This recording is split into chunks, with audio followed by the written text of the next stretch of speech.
Assalamualaikum warahmatullahi wabarakatuh. Selamat pagi. Perkenalkan, nama saya Ahmad Rizal. Saya dari jurusan Teknik Mesin Universitas Lampung. Di sini saya akan menyajikan sebuah penugasan dari sertifikasi dosen tahun 2025 untuk pemenuhan tugas PDD UKT PT. Dalam komponen pengajaran, saya akan mengajar pada mata kuliah mekatronika, yang mana mata kuliah mekatronika ini mempunyai kode mata kuliah yaitu MSN 620-403. Perkuliahan ini semester 7 dengan 3 SKS. Adapun perkuliahan ini kita akan bagi yang pertama yaitu pendahuluan, kemudian ada penyajian, kemudian ada interaksi atau diskusi, yang terakhir ada asesmen. Nah, asesmen ini kita lakukan dengan cara penugasan. Adapun capaian dari mata kuliah ini yaitu yang pertama, mahasiswa mampu memahami dan menganalisis sebuah sistem otomasi. Kemudian yang kedua, mahasiswa mempunyai kemampuan untuk menganalisis dan merancang sistem mekatronika sederhana ataupun yang lebih ekspert menggunakan sistem mekanik dan sebuah sensor. Yang ketiga adalah kemampuan atau mengaplikasikan sebuah sistem otomasi berbasis kontrol. Nah, adapun perkuliahan yang saya sampaikan di sini adalah pada pertemuan ke-6, yang mana pada pertemuan ke-6 ini sub JPMK dari mata kuliah mekatronika adalah mahasiswa mampu memahami dan mendesain sistem kontrol. Nah, adapun sistem kontrol yang kita pelajari adalah sistem kontrol open loop dan sistem kontrol closed loop. Nah, metode yang kita gunakan dalam perkuliahan ini yaitu dengan cara tatap muka, kemudian dengan cara berdiskusi atau tanya jawab, kemudian yang terakhir adalah dengan menggunakan base project. Nah, base project ini disesuaikan dengan penugasan. Nah, adapun penugasan nanti pada sesi akhir pengajaran, pada proses pengajaran nanti akan ada sebuah form yang mana petunjuk teknis ketika kita membuat sebuah penugasan. Nah, penugasan ini di sesi akhir kita kategorikan dua, yaitu yang pertama dengan analisis atau mensimulasikan. Silahkan nanti mahasiswa membuat sistem kontrol, kemudian disimulasikan. Nah, setelah disimulasikan, maka yang kedua kita menyusun sebuah laporan dari proses itu. Nah, laporan itu maka kita akan tahu sebagaimana seberapa besar mahasiswa dapat memahami materi ini. Nah, kemudian pada proses penugasan tersebut nanti juga akan ada diskusi. Nah, diskusi bisa melalui WhatsApp group. Nah, yang terakhir adalah dari asesmen atau penilaian. Dalam penilaian nanti akan ada beberapa kriteria. Nah, kriteria bagaimana dia merekonstruksi sebuah blok diagram atau sebuah sistem yang mereka buat, kemudian kesuksesan sistem yang mereka buat, kemudian yang terakhir adalah cara pelaporan. Sekian dari saya. Setelah sesi ini kita akan melaksanakan perkuliahan pada pertemuan ke-6. Terima kasih. Oke, assalamualaikum warahmatullahi wabarakatuh. Gimana kabarnya, sehat? Oke, kita di pertemuan ke-6 kita akan membahas sistem kontrol. Nah, di dalam sistem kontrol itu kan kemarin kita sudah banyak sekali membahas, terus kemudian kita sudah menerapkan komponen-komponen atau kita perkenalkan sebuah sirkuit sedikit ya, bagaimana kita mau membangun sebuah sistem di dalam mata kuliah ini. Nah, di sini ada RPS. Nah, di dalam RPS kita sampai pada pertemuan ke-6, ya. Nah, di dalam pertemuan ke-6 nanti kita akan membahas bagaimana kita membuat sebuah sistem closed loop, kemudian kita membuat open loop. Nah, di akhir pertemuan nanti kita akan ada penugasan secara mandiri. Nah, nanti untuk formnya bisa saya berikan ke ketua kelasnya. Oke, langsung kita mulai ya.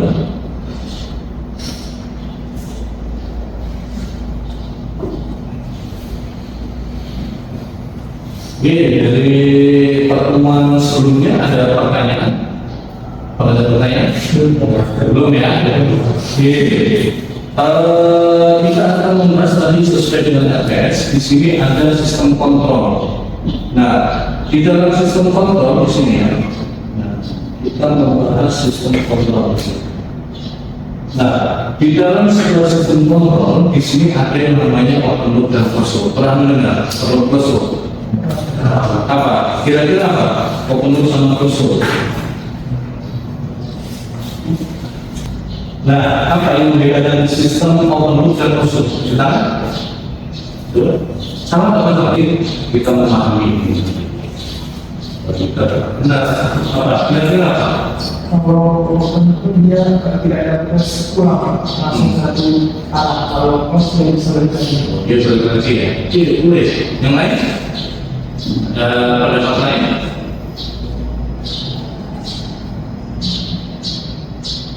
Oke, saya lanjut. Nah, sini kita akan membahas di pertemuan ini ada absensi. Yang pertama tentang perkembangan teknologi. Kenapa kita harus belajar tentang teknologi yang apa namanya yang berkembang saat ini ya? Kan karena di perkembangan teknologi kita dari mesin tidak mungkin kita hanya belajar mesin konvensional. Nah, jadi kita harus belajar sistem yang berbau dengan sistem kontrol. Kira-kira pernah membayangkan nggak kalau kita misalkan ya, tidak ada sistem kontrol katakanlah kita masih belajar pertama duduk. Nah, kira-kira ketika di zaman modern ini tidak ada teknologi CNC, apakah kita bisa membuat sebuah produk ya, kemudian di produk itu efisien? Enggak mungkin ya. Contoh misalkan yang dari energi misalkan. Kalian perhatikan, mungkin ada yang pakai motor Supra lawas ya, motor Supra lawas, kemudian ada yang pakai motor yang modern sekarang. Itu yang membedakan pada apa? Pada apa? Kenapa ada perkembangan itu? Kira-kira kenapa?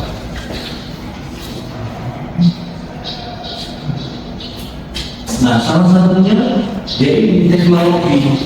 Kalau kalian perhatikan perkembangan teknologi ini ya, di motor yang konvensional dia efisien ya, kurang kan ya. Nah, di situ sistem modern masih menggunakan karburator. Kalau sekarang efisien mana? Injeksi dia bisa efisien itu karena apa? Karena kontrol kan? Nah, inilah salah satu kenapa kita harus belajar mekatronika. Kita belajar kontrol, bagaimana kita membuat sebuah sistem dari satu kesatuan itu. Nah, kemudian bagaimana kita memodelkan yang nomor 2? Bagaimana kita memodelkan?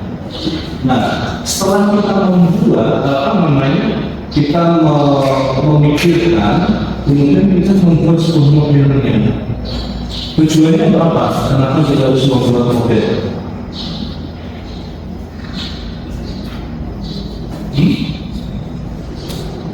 Tujuannya apa? Nah, tujuannya kenapa ke sini?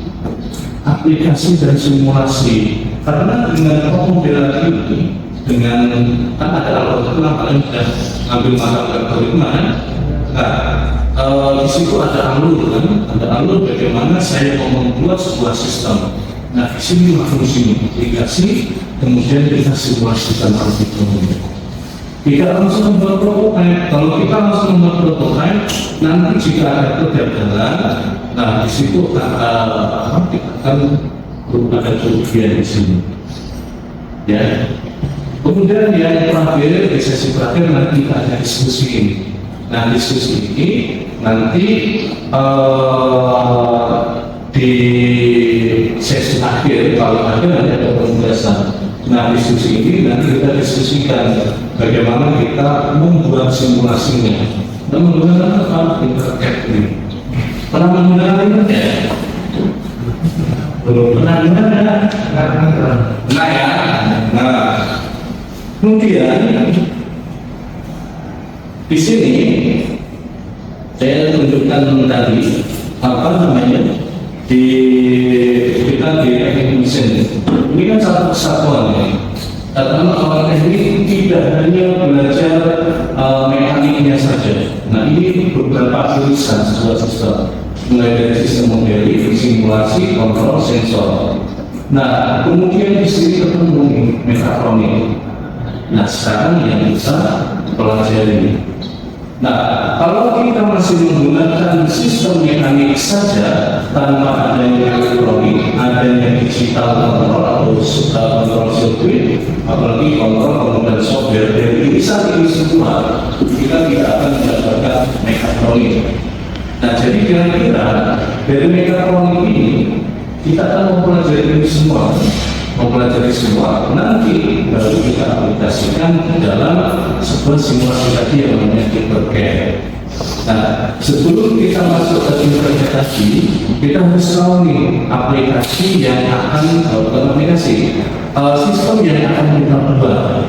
Nah, sistem yang akan kita buat nanti kita golongkan apakah sistem yang kita buat open loop atau closed loop.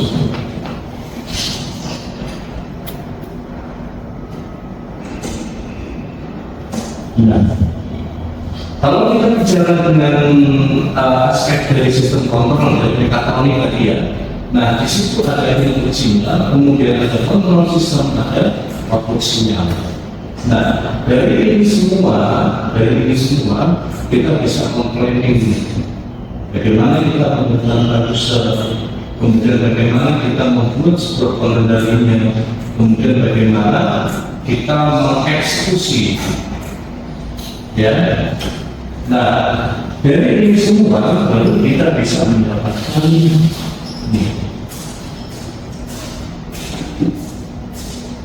Ya, nah baru bisa mendapatkan ini. Nah, di sinilah kita nanti akan membuat sebuah simulasi ya.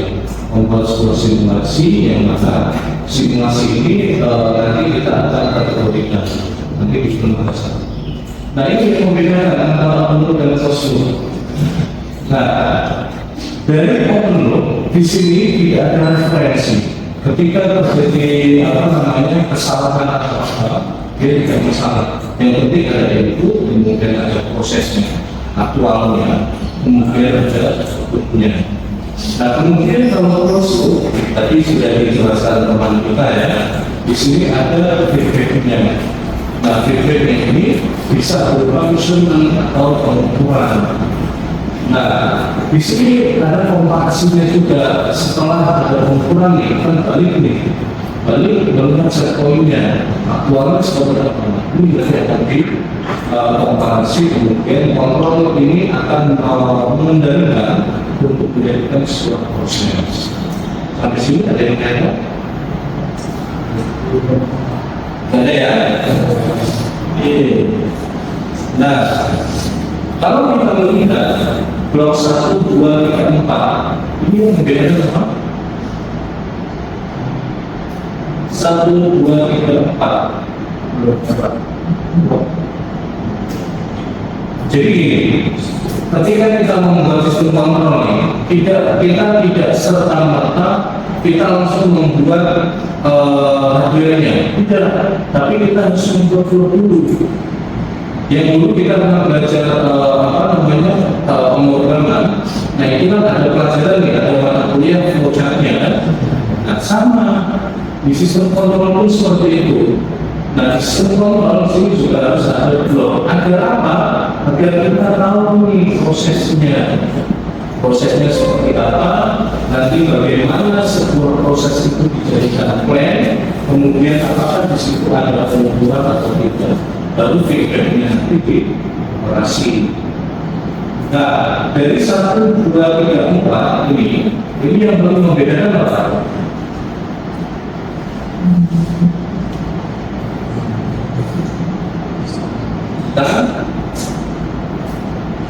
Mas, apa?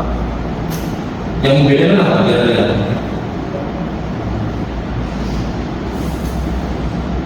Kira-kira apa? Dari 1, 2, 3, 4 yang paling membedakan apa? Coba diungkap. Apa yang membedakan di sini? Ya. Dari sistemnya ada yang open, ada yang closed. Nah, sini ada open loop, ada closed loop. Tergantung kita nanti menggunakannya seperti apa. Di sini kan ini secara global ya. Nah, di sini langsung ke proses. Nah, di sini ada feedbacknya yang nomor 2. Nah, kemudian yang nomor 3 ini memakai sensornya. Kemarin kita sudah membahas macam-macam sensor ya. Nah, sensor ini nanti bisa digunakan untuk sistem closed loop. Kemudian ini ada tambahan berupa aktuator, sensor juga. Dan aktuator ini untuk apa tadi? Aktuator untuk apa? Aktuator untuk apa? Apa? Gimana aktuator apa kira-kira? Aktuator itu suatu komponen sistem mekanis yang mengubah energi menjadi gerak fisik untuk mengendalikan menggerakkan sesuatu sistem atau mekanis tersebut. Jadi tadi sudah disebutkan ya, salah satunya fluid adalah penggerak, ya kan? Nah, jadi itulah fungsi dari orang mekanik. Nah, kalau orang mekanik nanti kita akan membahas nanti mungkin di proyek akhir ya, nanti dengan Pak Martinus. Nah, nanti akan ada bagaimana membuat sebuah sistem yang lebih kompleks. Oke, sampai sini ada pertanyaan dari Pak ini. Paham ya? Yang terpenting tadi adalah yang membedakan adalah prosesnya. Nah, ada proses, kemudian ada sensornya, kemudian ada feedbacknya. Nah, feedback ini nanti yang akan dikomparasi.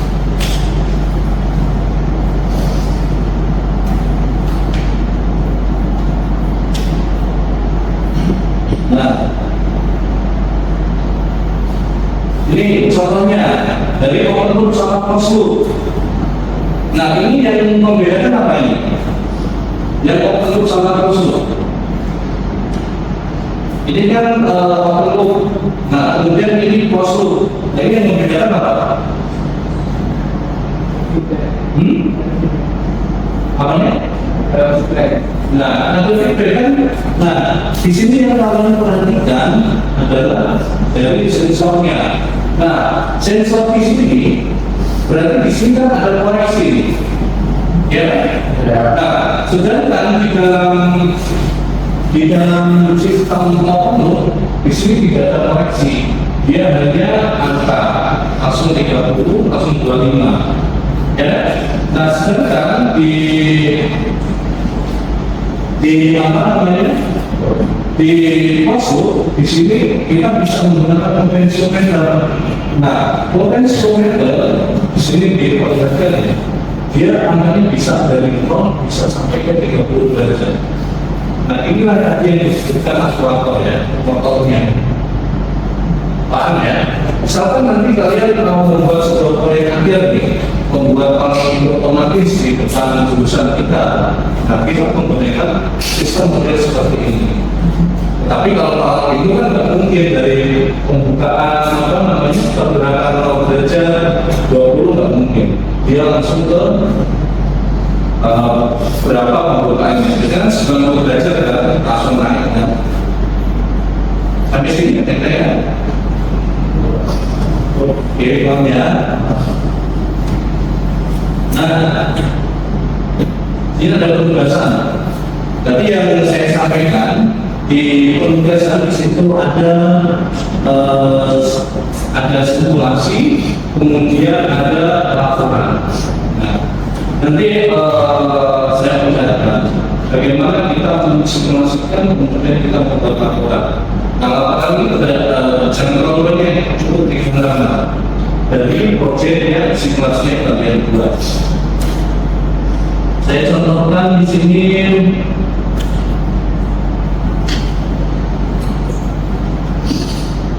Kita simulasi, kemudian ketiga itu maksudnya penugasan. Nah, penugasan di sini nanti formnya ini akan saya bagikan. Nah, yang terpenting di sini kalian bisa perhatikan nanti penugasannya. Kalian buka Tinkercad. Nah, kemudian kalian membuat proyek. Kemudian setelah proyek kamu analisis nih komponennya. Kan kalau kita membuat sebuah sistem nggak mungkin kita ada programnya kan. Silahkan kalian buat program dasar saja nggak masalah. Yang terpenting kalian paham bagaimana saya merekonstruksi sebuah sistem tertentu dan sebuah sistem closed loop.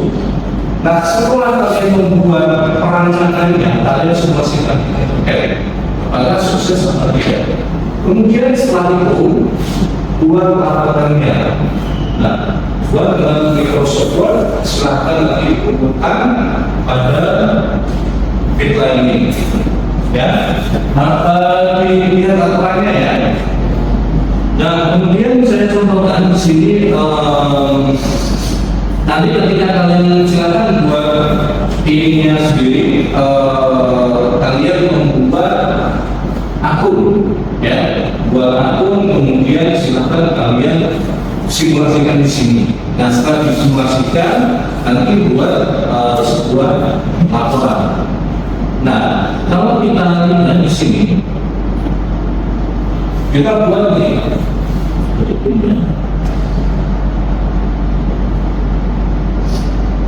Nah, kita menggunakan Arduino. Nanti untuk simulasikan kita terserah mau memakai sensor apa, kemudian nanti outputnya apa. Nah, di sini ada Arduino, kemudian di sini ada sensor suhu. Saya menggunakan buzzer. Nah, di sini bukan buzzer di sosmed gitu ya, tapi kita menggunakan sensor suhu. Nah, sensor suhu ini digunakan untuk men-trigger sebuah sebuah buzzer ini. Ketika di dalam ruangan dia kalau lebih 50 derajat, maka si buzzer ini akan berbunyi. Misalnya diaplikasikan di sebuah gedung, kemudian agar ketika ada kebakaran, kan di dalam ruangan ini suhu pasti naik kan? Nah, bisa menggunakan alat. Nah, jika kita simulasikan seperti ini,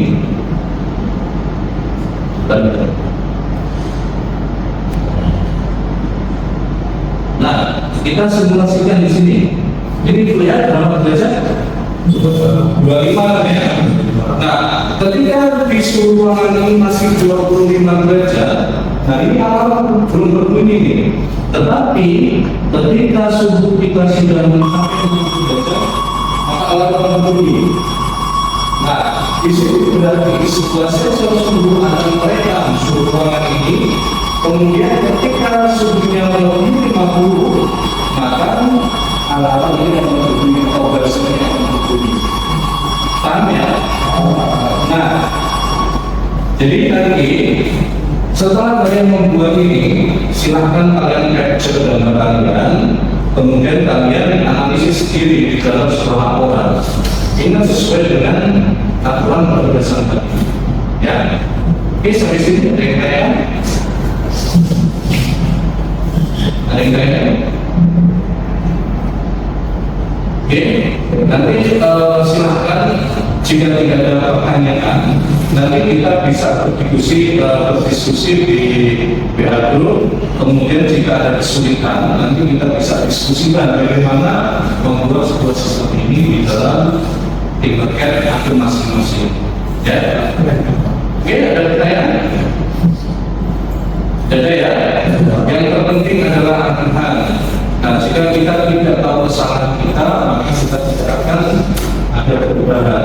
Jadi buatlah terserah keinginan kalian, kemudian kita diskusi di dalam WA.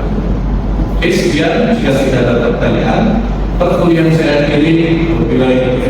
Assalamualaikum warahmatullahi wabarakatuh. Waalaikumsalam warahmatullahi wabarakatuh.